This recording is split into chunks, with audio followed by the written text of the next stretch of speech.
Hey guys, Steven Martinez with The American Dream. I just want to say a big thanks to all our supporters and fans. It's because of you guys that we're able to keep growing. Having said that, please don't forget to follow and subscribe. It means a lot to us. That's what helps us keep growing. And also, I hope you guys enjoy the next episode. Hey guys, welcome back to The American Dream podcast. I'm here with a familiar face, my good friend Nehal Kaiser, CEO and founder of Blue Hammer Roofing, brother. Back from popular demand, a lot of people wanted to know, I guess they're more interested to kind of dig your mind a little bit because they got to know you as a person, which was great from the first episode that we filmed.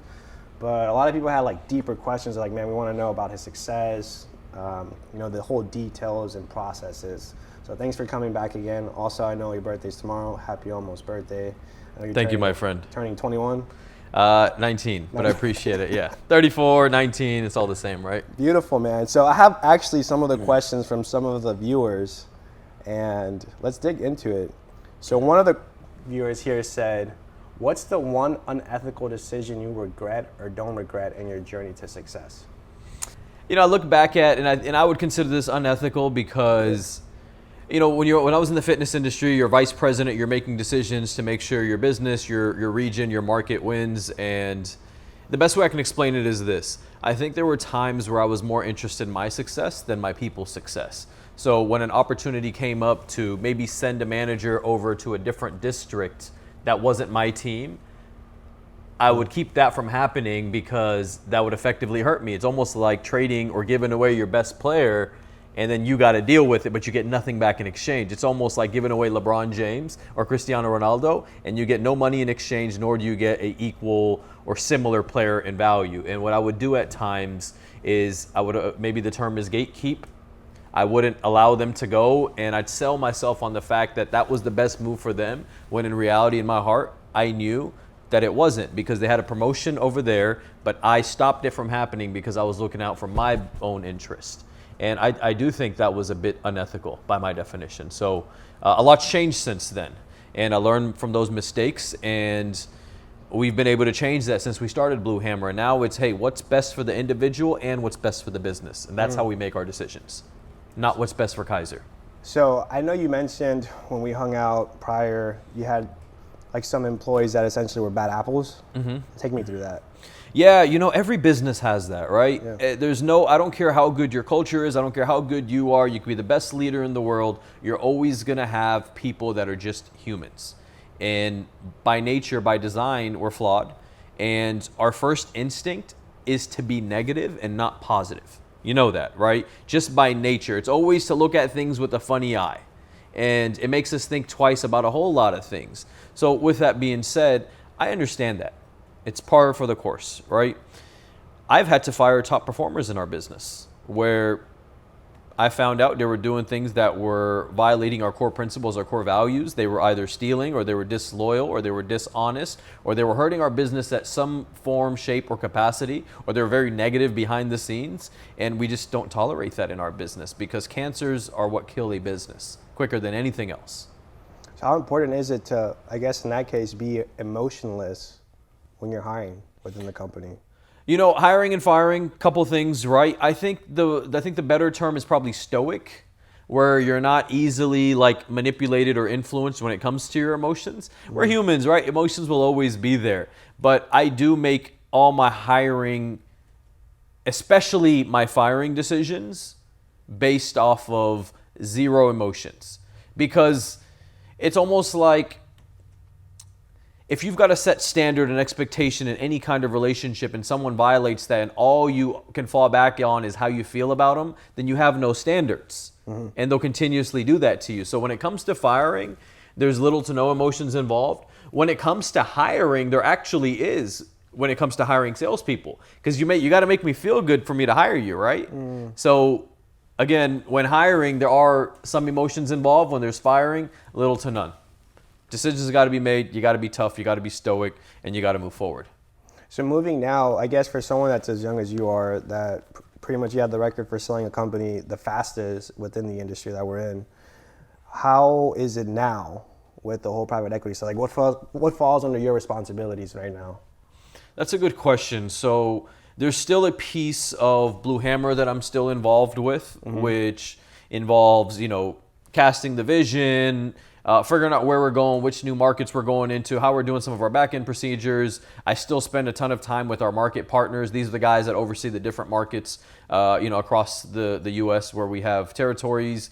And then I've got, responsibilities with the platform where I'm helping out with specific tasks and how we're going to move this forward and how we're going to prep for that, and et cetera, et cetera. So it's a combination of the two, and it's actually been a lot of fun.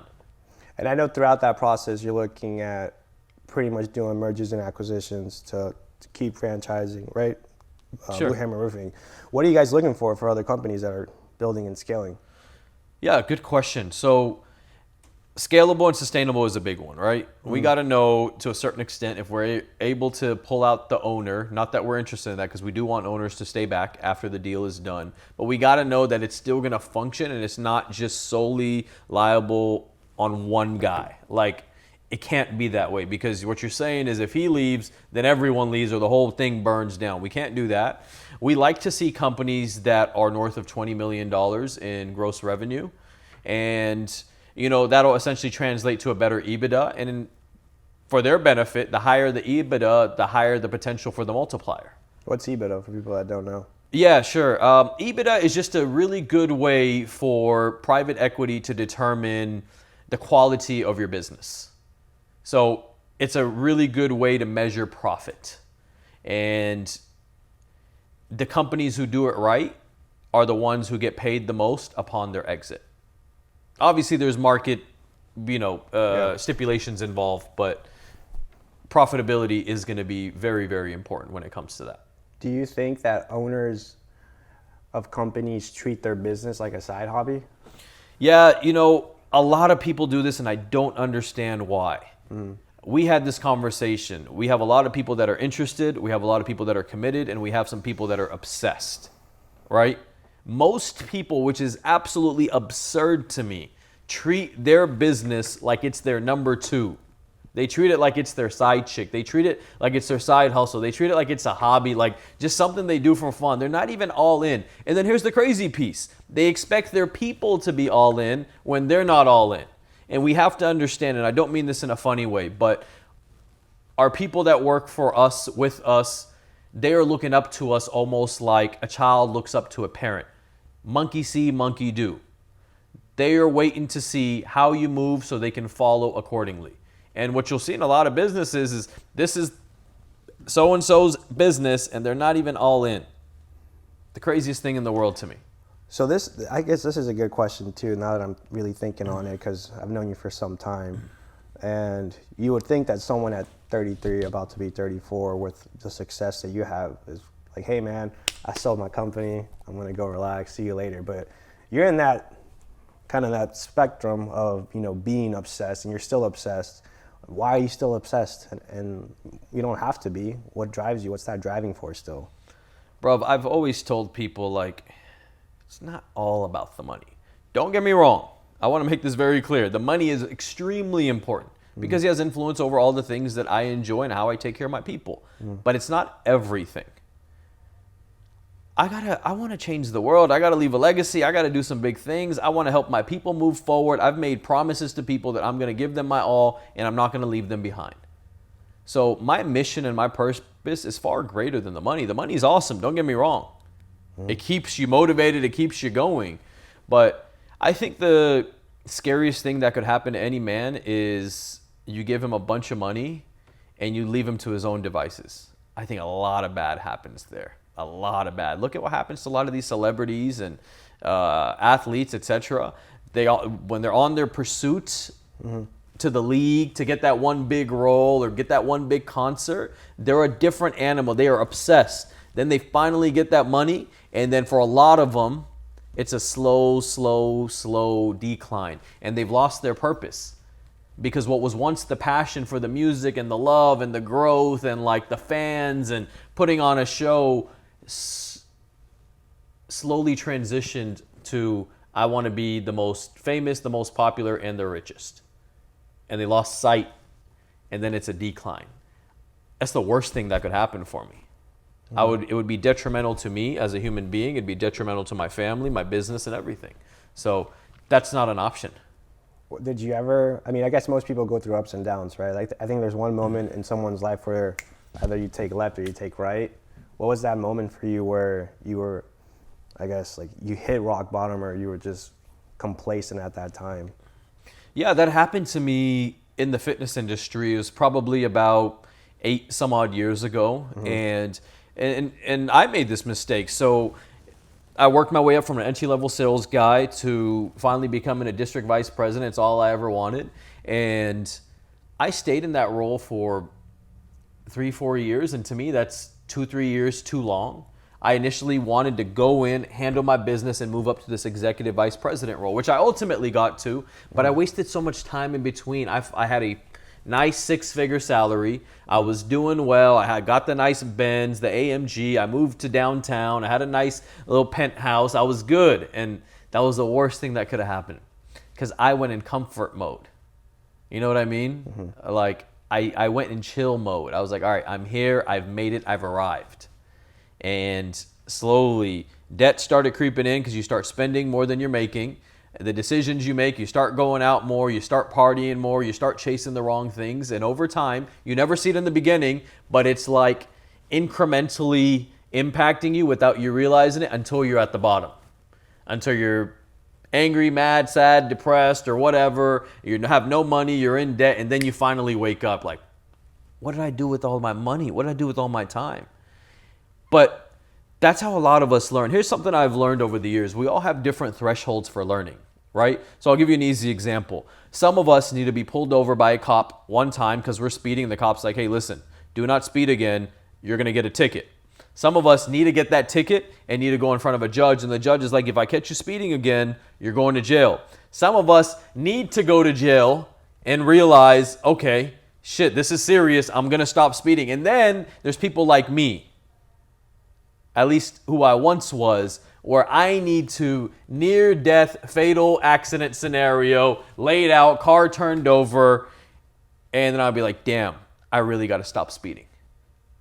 So we all have different thresholds for learning, and mine, for most of my life, has been just the really difficult, hard-headed route, and that's 100% on me. Now, do you think us as men, because I feel like I'm the same way where I try my best to listen. I always think talk less, listen more. Why do you think we're like that though? Man, we're men. It's listen, it's part of the reason why we have the ability to become so great though, right? I think everything that's bad comes with good. Equal and opposite force, Newton's law, right? Yeah. And everything that's great comes with something that's bad, right? Because no one's perfect. So I think that stubbornness that you have and that inability to listen sometimes, I think it's probably a phenomenal thing at times. Because how many people along the way told you not to do this and go get a regular job and go to school, et cetera, et cetera. But your inability to listen and your stubbornness and your belief in yourself, you shut all that off and look where we're at now. Podcast, you got an event coming up in 2 days, your second event of this year, like sold out. You're renting out a beautiful restaurant. This is incredible. Thank you. So I have another question, which I think is a really good question. And it was the prior story that we were talking about, pretty much you living in the condo, the penthouse, you're working at LA Fitness, making all this money. Why is it so important? So it's 2 questions, I guess. Why is it so important to have money management? And would you say what's more important, to make the money or to keep the money? yeah, that's a very, very good question. Listen, if you don't want to become good at money management, then you better start becoming very good at making money, and a whole lot of it. That's a good point. Straight up. Yeah. Or Yeah. if you think in your mind that at a certain point you will cap out from a financial perspective, then you should get on the defense a little bit more. My mindset has always been offense, offense, offense. Don't get me wrong. I don't go F off all my money. I make some pretty smart decisions and some smart investments, but I also like to buy some nice stuff for me, my people, and the people I care for, my team, etc. The best solution to saving money is making more money. Period. Now, would you say in that case, when it's easier to make money when you have money? Like, is it easier, I guess pretty much like when you have money, is it easier to use that to make more? Yeah, 100%, man. I think your first 100,000 is probably the hardest. And I'll tell you why. Your first 100,000 is the hardest because you don't have a skill or an attribute yet, right? Like, you're still figuring out what your thing is. Like, my first 100,000, I never knew how I was gonna make it, because that's a lot of money. I learned I'm good at sales, and now I finally got a skill, and now I can hone in on the skill, and I can use the skill to help me become a millionaire, right? And now, once you've got X amount of thousands and millions of dollars, now money here, money there, money there. Now people are hitting you up. Now you're attracting everything, right? But in the beginning, you don't have no skills, you don't have no worth, you don't have any real attributes. So you're trying to go get and chase everything. So yeah, 100%. It becomes much easier to make money once you have money. And you're saying it's harder to make the first 6 figures compared to the 7 figures? Absolutely. Because, again, you don't have any skill set. If you go talk to like a 18-year-old, like, how are you going to go make your first 100 grand? No idea. Yeah. I don't know. They got no answer. But once you make your first 100 grand, now you can start thinking big. So for instance, okay, I made my first 100 grand and I was selling gym memberships, right? I was a general manager. So then my thought process was, how am I going to double this? Okay, the next level up for me is a vice president. As a vice president, I can make double, triple this money. Okay, now I'm at that. I've already got the skill piece down. Now I can learn leadership. Okay, now how can I take this on a bigger scale? And then that's what led us to starting Blue Hammer Roofing. So now it's not a new skill that I have to learn. I've already developed the skill. Now I go into multiply mode. But you got to have the skill first though, right? So in that case, I know you do one-on-ones with companies. Is that, would you say that's like the main missing component then to really build and scale your business? What part? Like, okay, so let's say whenever you're doing those calls, right? What are the main weaknesses that people tell you? You know what's interesting about that question is most people just don't want to put in the work. Plain and simple. It's kind of like what we were saying earlier. Most people treat their business like it's their side hustle. Most people are not willing to work past 6 p.m. on their own business. Most people are not willing to work Saturdays on their own business. Most people are unwilling to work on a Sunday for their own business. That is insane. You've given it all up to go in and invest in yourself and bet on yourself, and you have a 9-to-5 mindset. It makes no sense. That's why most businesses fail. We can go into the technical reasons and finances, etc., but at the end of the day, why companies don't ever even make it to that point where finances is an issue is because they're just not willing to put in the work. It's as simple as that. As crazy as that sounds. I want to finish that thought. They go start their business to become their own boss, so they don't have to show up at a certain time and be somewhere at a certain time and place, etc. And no one can expect or demand that out of them. It's the dumbest reason to go start a business. People do it for freedom. What they don't realize is they never create that freedom. They just wanted to be lazy and not be held accountable. And then they fail at running a business. You need to treat that business like it is a 9 to 9, 7 days a week for as long as you need to do that until you find and you backfill your responsibilities and your roles. Until then, it's an all day, everyday thing. It is not a part-time thing. It's an all the time thing. So you think people run or create a business more or least so for the pros, not rather the cons. So they're cool with the free time, this and that, but... Yeah, I think a lot of people like the idea of being able to call themselves a business owner, an entrepreneur, a CEO, or whatever bullshit title they want to give themselves. And they like the idea, and they're fine with the idea of, if I was making 60 to 80K at my last job, but I had to work 9 to 5, if I can make 60 to 80K here and work my own schedule, I'm happy with that. That's a very weak mindset to me. Like, listen, if that's your thing and that's what you've committed to, that's who you want to be, I can't knock that. You're your own man, you're your own woman, right? But for me personally, what's the point? Like, I get it. You get a little bit more freedom. You get some more time. Cool. But those aren't my people. My people are trying to go do some wild shit, crazy shit, revolutionize their industries, make money, help other people make money, go buy some cool shit, go take their families on experiences they've never experienced before. Like, go actually make an impact in this one life that we're given. Those are my people. It's funny, you kind of mentioned something, and it made me reminded me of Kurt. We had him on a couple episodes ago, and he was like, look, man, I can tell you like all the cliche stuff because it's true, right? But most people, like, you want to hear what you want to hear, and you know it's true, but then you have to hear from someone else.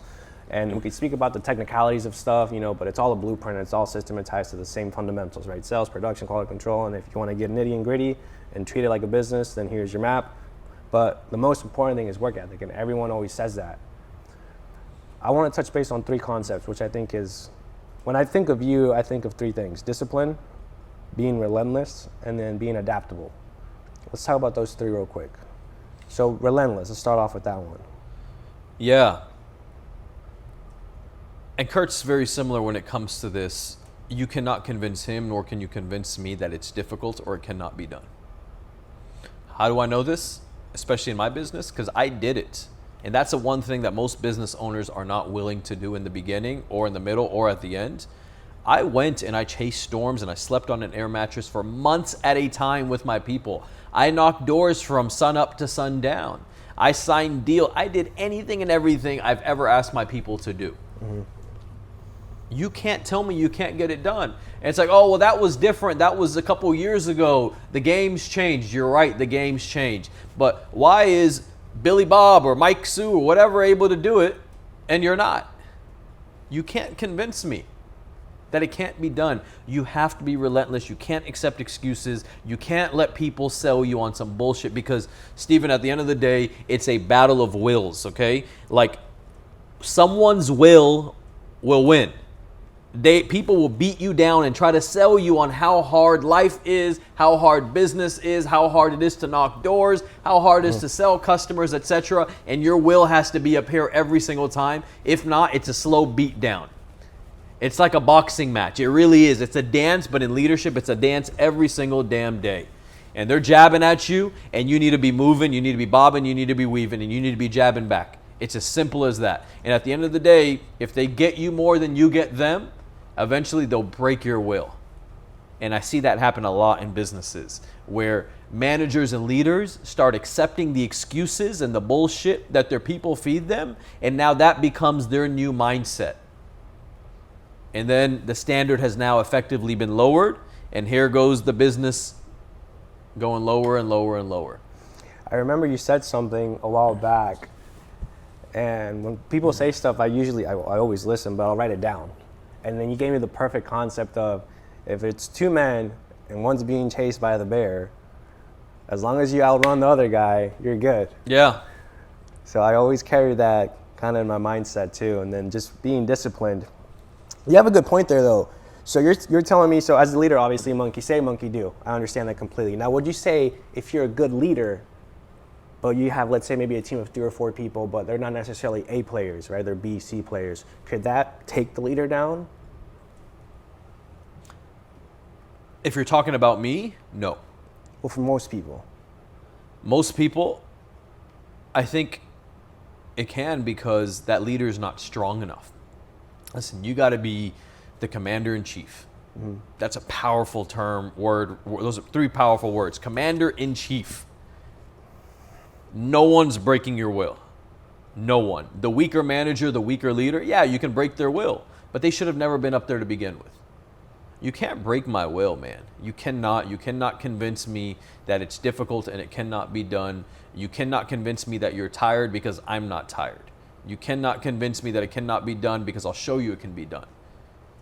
We have to think that way if we want to change the world and do some crazy things. Think about Martin Luther King. Imagine that movement. Imagine being MLK. Where do you think his will was? He had the highest amount of will. And he gathered an army of people and was like, no, we're marching, we're going. That's the highest level of willpower. And when people can be that strong, you cannot break them. And you have no other choice but to join them. Right? Like, that's ultimately what happens. You're like, they like inspire you. They make you believe again. And they're so good at casting the vision. They're like, Hell yeah, let's go. And boom, now a revolution is created. And yeah, there's no convincing me of anything short of that whatsoever. So let's talk about the second one now, discipline. Discipline's the foundation, Steve-O. We talk about this one a bunch, right? In many different conversations that we've had. Listen, without discipline, man, you got nothing. You really do. You have to be disciplined in your daily routine. You have to be disciplined in saying no. Because especially like as a young man in your 20s, right? This is the most important thing to me. I think if you can learn to say no more often, I think that's the key. That's it. That's all you really have to do.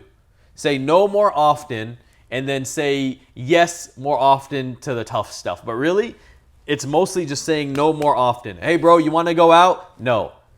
Hey, man, these girls? No. Hey, this party over here? No, can't do it. Got to work. Got to handle business. Hey, man, we're just going to meet up for a quick drink. Nope, sorry, bro. Tied up. It's just no, no, no. Because then you'll be forced to work. You'll be forced to get focused and handle your business. The problem is most guys in their 20s, they're saying, yeah. Listen, at a certain point, my friend group changed in my 20s multiple times, and all I did was hang out with people that were much older than me because I started telling all my buddies no to the club text messages, to the girls' messages, to whatever messages, and I had to really lock in and dial in. And then the only people that would understand me were like 10, 20, 30 years my senior. So those became my new friends. And they weren't really going out and partying like that. They did have little moments here and there, but they were locked in, man. They were at a different stage in their life. Mm-hmm. And I realized those are the guys that were up at 5, 6 every morning working out. Then have their cup of coffee and they're at work. And they're working all day, all night until they go home. They hang out with their family, do whatever, and they do it right back over again. They just learned to say no.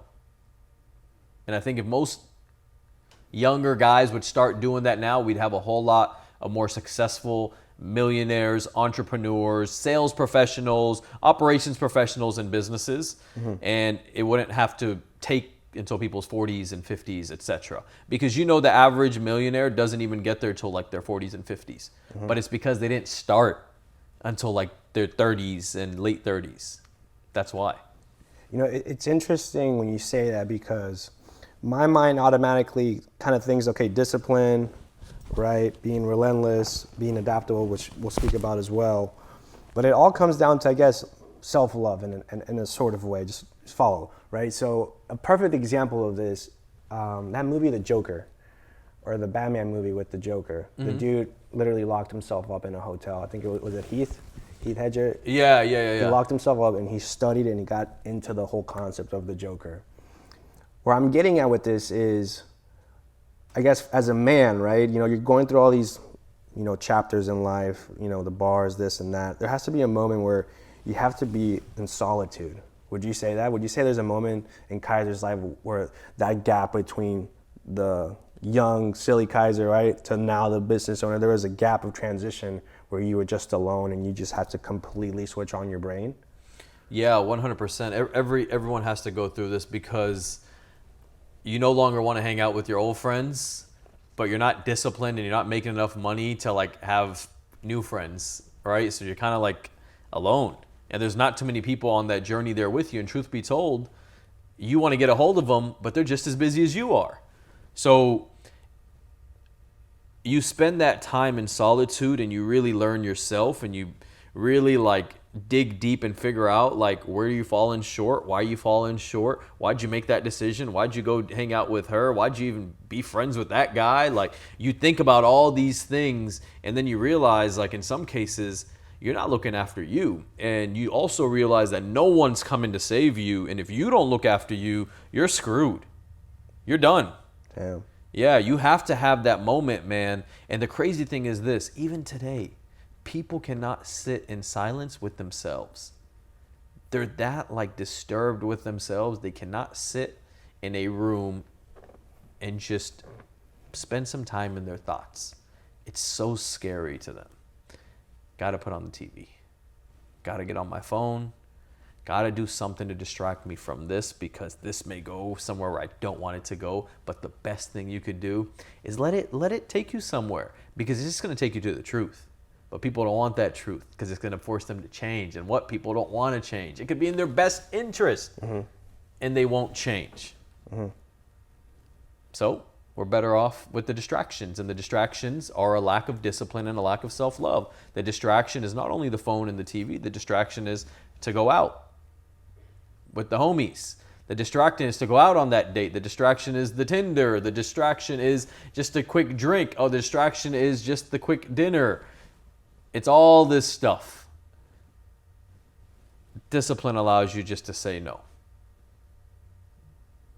So now let's talk about the final one, adaptability. How important has being adaptable within, not only just as a business owner with problems that you get, but just in life with everything that you deal with? Listen, that's a huge one. Adaptability is so important. I'll tell you why. If you cannot adapt to what's going on, right? It's the survival of the fittest, right? And it's the creature that's the most adaptable that will survive and that will get ahead. For me personally, I was in the fitness industry for 10 years, and people think I'm joking when I say this, but there was periods of times where every month, every 2 months, our pay would change. Imagine that. Imagine having a job, and then every month, every 2 months, the bonus structure changes, the base pay changes, the commission structure changes, everything changes. And here's the thing. If you can just adapt to it and understand, okay, if it's changing now, it'll change again, fine. I still have to do my job, and things still have to get done, and bills have to get paid, and I still got to take care of my family. You have to be able to adapt to whatever that situation is. And truth be told, my rise in the fitness industry, I don't think it's because I was that good. Straight up. I think all those other guys before me, they were older than me, they were smarter than me, they were wiser than me, they were smarter than me. The one advantage that I had, I think I was a bit more stoic than them, and I wasn't as emotional. So when change would come, they'd get emotional and they couldn't adapt, and they'd get in their feelings, and they'd falsely disqualify themselves. Next man up. But that was the same analogy we talked about earlier. If it's you and someone else and there's a bear, you don't have to beat the bear. You just got to make sure you outrun that guy. And you get ahead. Same concept here. You're trying to move up in life. You're trying to go get that next goal, that next promotion, that next position, that next whatever. You just have to outrun the other guy. That's it. Very true. I remember you saying that reminded me of another story, another conversation that we had when we were speaking about, I guess, some of the key elements that someone needs to be successful. And you said there was 3. So one was appearance, the other one is speak well, articulate well, and then the third one is be able to back it up. How important are those 3? Yeah, those 3, and just to provide some context, I think if you want to influence the masses at the highest level, there's 3 things you got to become really good at. 1, you need to be easy on the eyes. You need to try to be as fit as possible, as handsome, as pretty as possible. You need to just be easy on the eyes, right? Secondly, you need to learn how to become a very good orator, a very good communicator, so people want to listen, right? So I'm going to give you an example here before I go into the third one. For instance, if like you're scrolling through TikTok or Instagram, you have 2 options to stop at. There's this one big, fat, ugly, hairy dude, and he's maybe saying some good things versus maybe a guy who's just maybe better looking, not necessarily a model, but he's handsome. He looks like he's in shape. Who are you going to stop on first? Who are you going to give the opportunity to? You're going to give the opportunity to the person that's a little bit easier on the eyes, right? Think about the most influential people in the world. Cristiano Ronaldo has the most followers on social media platforms, right? You don't think that has anything to do with his aesthetics? Of course it does. Taking care of yourself. Oh, absolutely. Absolutely. I could go on and on and on about this list. So yeah, second, you got to learn how to communicate well, because if you can communicate well, you can touch the hearts and the minds of a lot of different people. And then people want to listen. They get captivated. They get engaged. They're like, Masses. We're talking about influencing the masses. And then number 3 is you got to be able to back it up, right? You can't just be easy to look at and speak well and you got no game to back it up, because you'll get someone's attention and then they'll realize you're a fraud, and then they'll bounce, and then they'll leave, and they'll go in a completely different direction.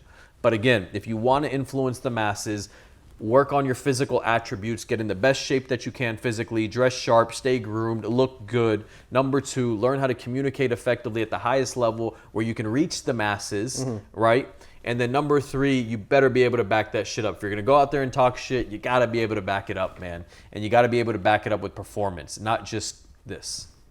So for that person, I guess, that's watching this and, you know, they're hearing everything, they understand it, they're like, okay, I get it, doing. But they look at themselves in the mirror and they're like, man, like, what would you say someone needs to give them that extra push to be like, all right, dude, like, you're hearing me, but you're not doing it, right? Like, how would you tell them, hey, like, get to it?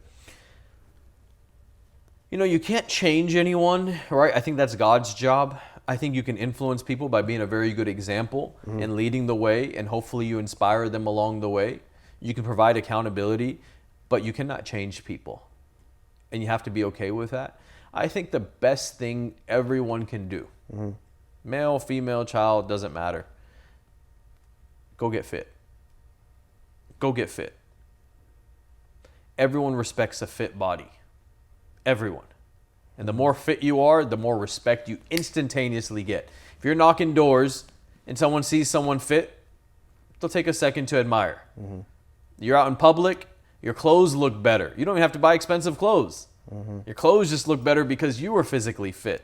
Now, what that does for your mental, the endorphins you release, you shy away, you not shy away, you push away sadness and depression because the endorphins you're releasing. Mentally, you're getting tough because physically you're getting strong and you're pushing yourself, whether it's doing this, you're running, you're playing a sport, you're doing martial arts, it doesn't matter.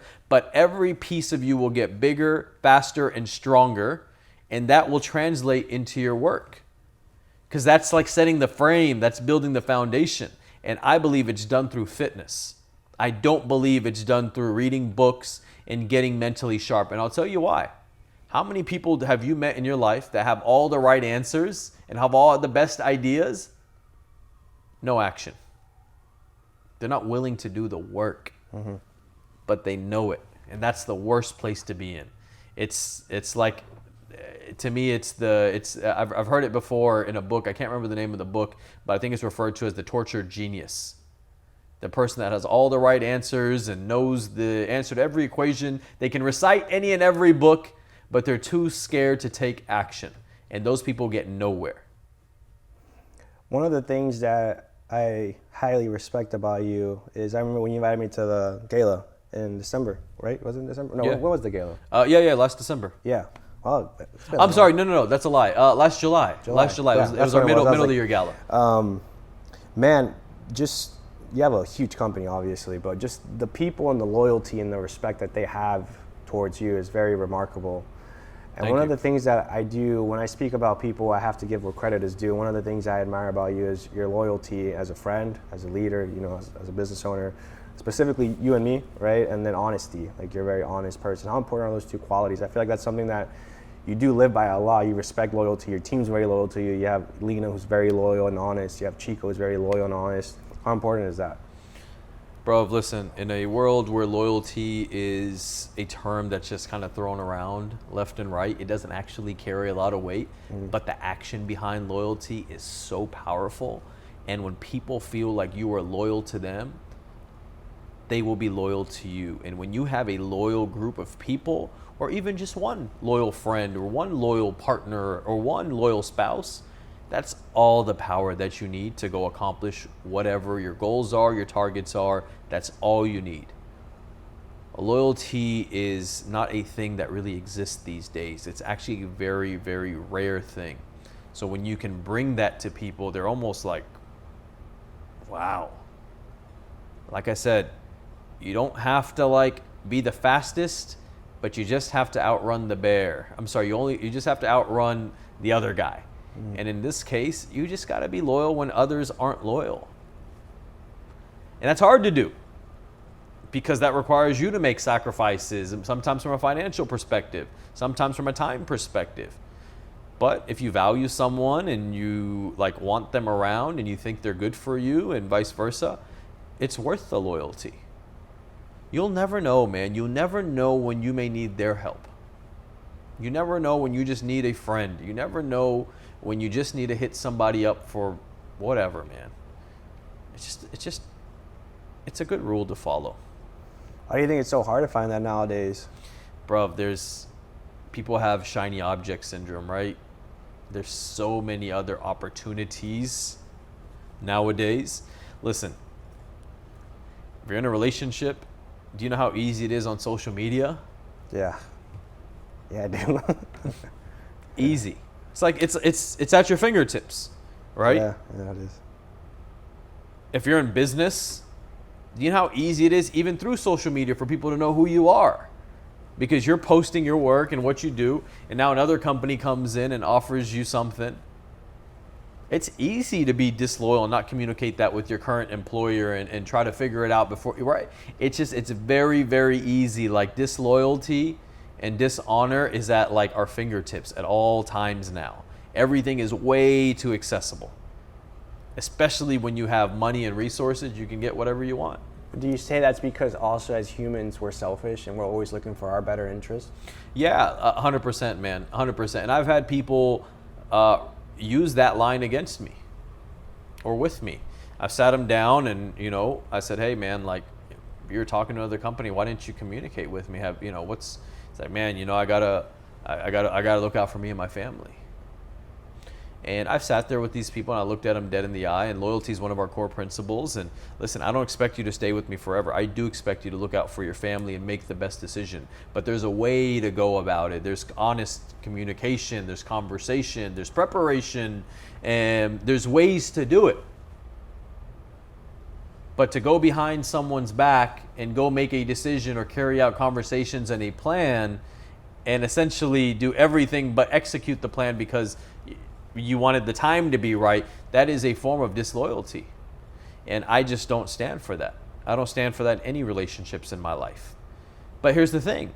You got to be someone of value and merit, right? You got to be someone solid yourself before you can expect that from anyone else. Mm-hmm. And I'm not afraid to lose anyone. I'm really not. I'm not afraid to lose anyone in the business. I'm not afraid to lose any friendships. I'm not afraid to lose any of them, because I'll tell you why. It's because I make certain I bring a lot of value to every relationship that I'm a part of, every friendship, every romantic relationship, family, my people at work, everyone around me, my friend, everyone around me knows that I go above and beyond to try to bring value to our relationship. So if you're willing to give that up, shame on you. It's going to suck for you. I'm going to be A-okay because I am consistently competing, and I may sound crazy to say this, I am consistently competing with my friends to be the one that brings the most value to the relationship, because I don't want to be the one to lose if this thing falls apart. I feel like if you don't bring value in anything in general, people don't go anywhere. Say that again. Like, I feel like you have to be of value in order to. You do. What I'm saying is that I'm saying taking it to the next level. Mm-hmm. And in our relationship, as we've developed a friendship, I want to go out of my way to make sure I'm always bringing more value than you are. And I know it sounds crazy, but in the event something happened in our friendship, mm-hmm. I'm going to make it for certain that you're going to be the one that's going to feel some type of way about it. Not by being petty, not by being silly but I want to bring that much value to your life where you don't want to risk losing our friendship. Of course. I want to do that with the woman that I'm with my siblings, my parents, the people that I work with, the Blue Hammer team, and anyone else, our Rafter team, which is our private equity group. I want to be the one that people are like, I don't want to lose that guy. That's the guy I want on my team. Yeah. And I think if more people operated with that mindset, we'd have more loyalty, we'd have better, deeper friendships and relationships, and we have had more success across the board. But as you said earlier, people are more interested in what's in it for me. And they're more interested in taking than giving. But in order to get, you got to give. And most people need to learn that concept. That's true. I said it the other day to someone. What did I say? You know, like money attracts speed. Money attracts, you know, it sounds cliche. Obviously, we're talking about money management, but like the more you spend, the more you make in essence, right? Because the more money you're spending, the more you have to make. Yeah. So in theory, I guess to kind of add on to what you're saying, you're 100% right with that. Having said that, we spoke about loyalty, and I know honesty and being a man of war is very big for you, right? You know, you say, Steven, man, you told me to be here at 8, you showed up at 8:05.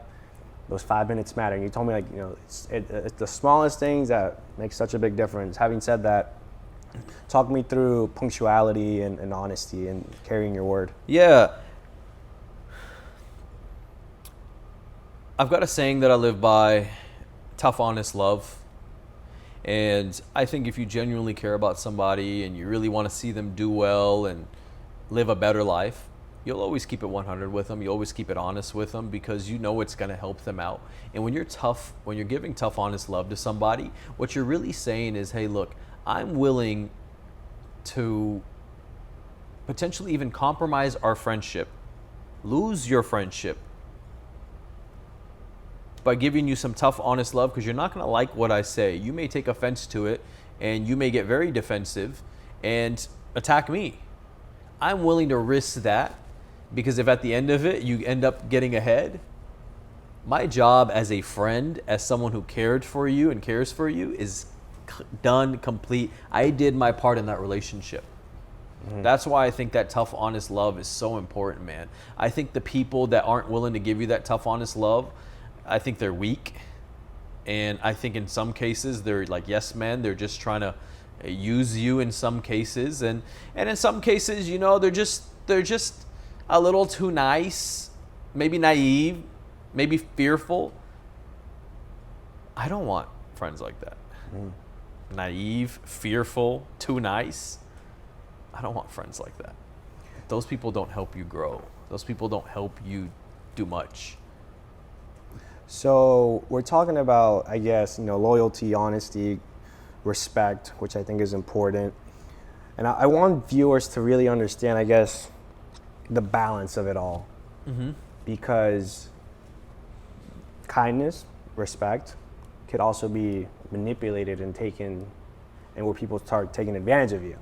So having said that, I guess where have there been situations where people have tried to, you know, milk you for your success or try to take advantage of you? How did you catch on to that?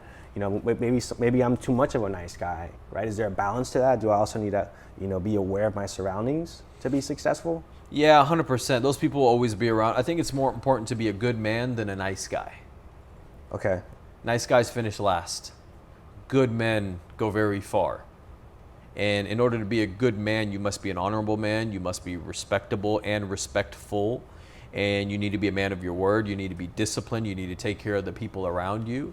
But in all of that, you build a high sense of self-awareness along the way, right? Like you see trends, you see patterns, you see people for who they are. Because time's such a beautiful thing, because time tells all, time exposes all. Time will tell you the truth about anyone in your life. You just don't get to choose the time. It's God's time. But if you give it enough time, you will be able to see it all at some point. And I always tell people, even when they're picking a partner or they're picking a business to go work for, go study the leaders. You want to know if someone's a good leader? There's a couple of things that you can do. One, look at the people that they are closest to, right? Look at their close friends, their business partners, etc. And pay attention. Are the people that they are tightest with, closest with, are they good people? Because listen, I'm telling you straight up, if those people are shitty people and they're suspect and they're not loyal and they're disingenuous, what do you think that person is? And then secondly, pay attention to the amount of time that they've had with these people and how long have these people been riding with them, rolling with them, building a relationship with them. Because if they've got people that have been rolling with them for a decade, 8 years, 15 years, 20 years, and both of them are solid, there's a very, very good chance that's a good person to go work with or to befriend or to hop in a relationship with. There's a lot of telltale signs along the way. 100%. Just kind of thinking just now with what you're saying, I did realize too that you also published a book within that time span. So congrats, by the way. Thank you. Appreciate Forge. What made you write the book in general? You know, bro, I think there's a big shortage of leaders in this world, man. I really, really do. And maybe it sounds corny, but there's just a big shortage of leaders in politics. We've got an election going on tonight, right? We're going to have a new president potentially tomorrow. There's a shortage in businesses and leaders. Most of the leaders that I've met in businesses, they kind of suck. There's a shortage in churches. There's a shortage in households with fathers. And I put that book together just to be able to kind of give back. It really was like, and I think the selfish thing for me was it was a good brain dump. Like I was able to get everything off of my mind that I've been carrying for the last 15 years of essentially doing some of the same work. So now I got to go relearn new stuff. I got to go study more. I got to go read more. I got to go listen to more podcasts. I got to go connect more so I can refill with new data, and then I'll unleash that in a new book and I'll keep going, right? Because sometimes you need to do that. If not, you will never come up with new content, new concepts, new ways to articulate yourself, and you get played out. You gotta reinvent yourself, and so that was like the selfish piece for me. But really, just kind of to give back, man. I've had some good success. I've been blessed by God in so many different ways, and that was my way. Maybe there's a young guy, young gal out there that reads that book and it changes their life forever. If I changed one person's life, mission accomplished. Right? Like, done. Worth every moment I spent writing that book. Mission accomplished for me. And the cool thing I was able to do with it, I'm going to donate the profits of the book to a couple different children's organizations. Children's Medical Center being one of them, and then the Children of Gaza, Palestine. What made you pick those two specifically? Bro, kids, man. They're like, we were sharing pictures of nephews and nieces the other day. They're innocent, right? Like, no, they didn't do anything. They didn't smoke cigarettes all their life to get that cancer at 2 years old. Damn, true. They didn't wake up. They didn't go get in a fatal wreck because they made a poor decision by driving drunk on their motorcycle and they came out with no legs or arms. You know what I mean? Like, they're innocent, man. Like, if you look at, I love hanging out with my niece and my nephew, man, because I just look into their eyes and all you sense and see is purity. In a world where things are so bad, you just, like, how can you not feel something for kids, right? And some people feel that for dogs, right? They sense like just loyalty, purity, and just love and compassion. So that was a Children's Medical Center, and same thing with the kids of Palestine, Gaza, right? Those are my people from my part of the world, and this isn't to be political. This isn't to talk about a war, because that's not what. This isn't the forum for that. These kids did nothing. There's kids with their limbs blown out. There was videos of like a little girl asking to just die because she was in so much pain. There's kids having to see their parents murdered. Like, bro, it's sad. And if I can do some good by helping, because God's blessed me in many ways, I can share that on with others. Why wouldn't I? It was a no-brainer.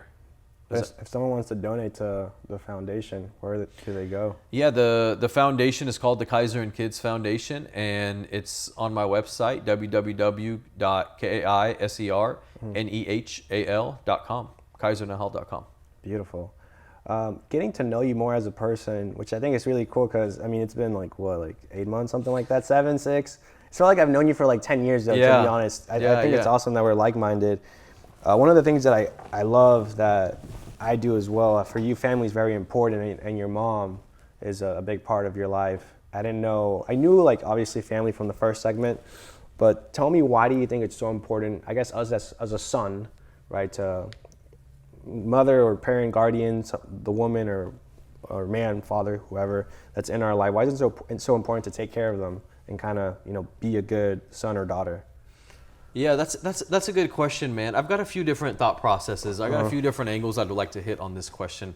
First things first, your mom's like your first love, right? Yeah. Like, our moms are our first love. They're special, man. They're just the love a mother gives you, I don't think anyone will ever be able to match, period. Not a father, not any other woman. Your mom is your mom. And I think you should honor that. and you should take care of her, and you should give her the best life possible. You should fulfill all of her dreams. She carried you. She went through the work. She raised you. She wiped your shit. She dealt with your piss, your vomit. Yeah. She dealt with everything, man. Like everything. And you should spend a majority of your life making sure you honor her, take care of her, and give her everything back for everything that she did, but 10x that. Moms are very, very special. I'll tell you why my mom is very special to me. If I didn't have my mom, I'm not the same man that I am today. If I didn't have my exact specific mother that I have, because what my mom has done for me over the years, listen, bro, I'm savage. I'm a killer. I'm an animal. Like I know I'm a dog at heart and in mind. And I know if I didn't have my mom to calm me down, if I didn't have my mother to keep me soft and keep me a little bit gentle, God made me very smart, and God gave me a lot of attributes, and I could have took a very quick turn and used that to manipulate people and take advantage of people and do wrong by people. I really think it's in me to do that. I have the capability. I will not do it. I have done it. I didn't like me when I was doing that, but my mom has always kept me on path. Even if I'm fighting with my siblings, she'd be like, listen, it's your brother, go apologize. I know he's younger, but go fix this. He's like this. You should understand him better. I'm like, no, Ma, like I don't want to. And then she tells me, and I'm like, okay, fine. She's the only person that could do that with me. Because if not, I think a different side of me would be very angry and vengeful and aggressive, and that's not good for anybody, especially myself. So for me personally, my mom has kept me a bit soft and kept me from probably becoming maybe even a bit self-destructive and really destructive to others. So, and this is a really good point. We've talked about this before as well, but I think, I'm not saying we're all the same, but I think there's a certain type of, I guess, type A, let's call them, of people that have some sort of malicious intent when it comes to certain things, right? And it's about always doing the right thing, right? We could always be self-destructive in many cases in many different things, right? It could be business, relationship. I can go out and cheat on my wife if I wanted to, for example, right? If the opportunity presented itself.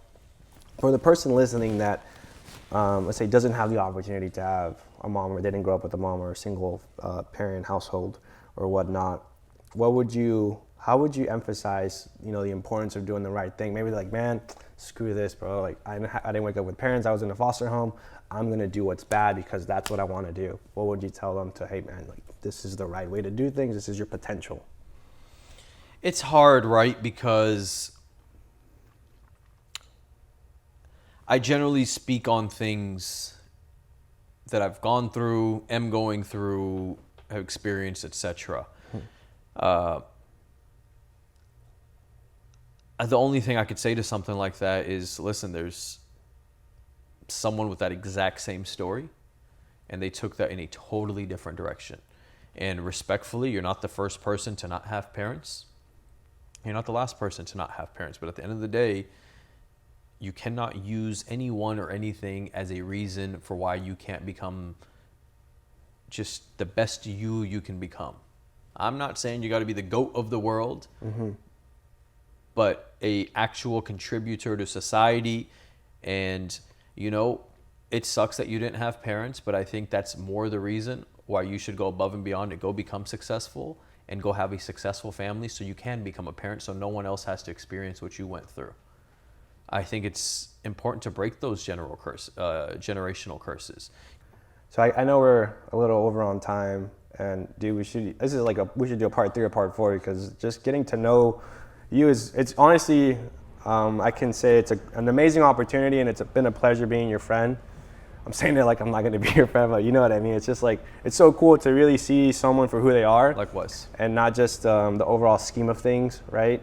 And it's not it's not a facade. It's not a persona. People could say, oh, you are the way he is, or he is the way she is, or this or that or that. But when it comes down to knowing people as people, I have a lot of respect for you. And, I really hope people get to see, you as for who you are, and you are a very authentic, genuine, kind, awesome person. Having said that, I guess for any closing statements, what would you say? I think it's important for everyone to make a decision on who they want to become, and then just go do it. I don't have any like crazy advice on this. As I've studied people and business and all this other stuff, you've got a bunch of people trying to be something they don't want to be. And I think that's a pretty sad, miserable life. I think we're all just better off if we make the decision on who we want to become and then give it our all to go become that person. And that's it. Listen, if you don't want to be uber rich and successful, that's fine. Make the decision of where you want to be, what you want to do. Maybe you just want a big family. Maybe you just want to make 120, 150K a year. There's nothing wrong with that. I actually don't think there's anything wrong with that. I don't personally agree with it, but that doesn't mean it's wrong. That's a fulfilling life for somebody, and I respect that. Make that decision and then just follow through on that decision. If you're someone that wants to be mega rich and take over the world and make an impact and have a legacy, don't half-ass and part-time that thing. Go all the time thing, full-time, non-stop, be relentless, be disciplined. And don't stop until you get it. But either way, make a decision, stick to it, and follow through regardless of your circumstances, your situations, or whatever bullshit excuse you want to feed yourself. And watch your life change and how you attract better people into your life. You live a more successful financial life, and you live just a more fulfilled life where you're not battling yourself and you're not getting in your own way anymore, and you're just at peace with how you move. So that would just be my advice for people. And to don't outrun the bear, but outrun the opponent. That's it. Brother, My man. I appreciate it, you. man. Yes, sir. Thank you. Thank you guys for tuning in. I'll see you guys in the next one.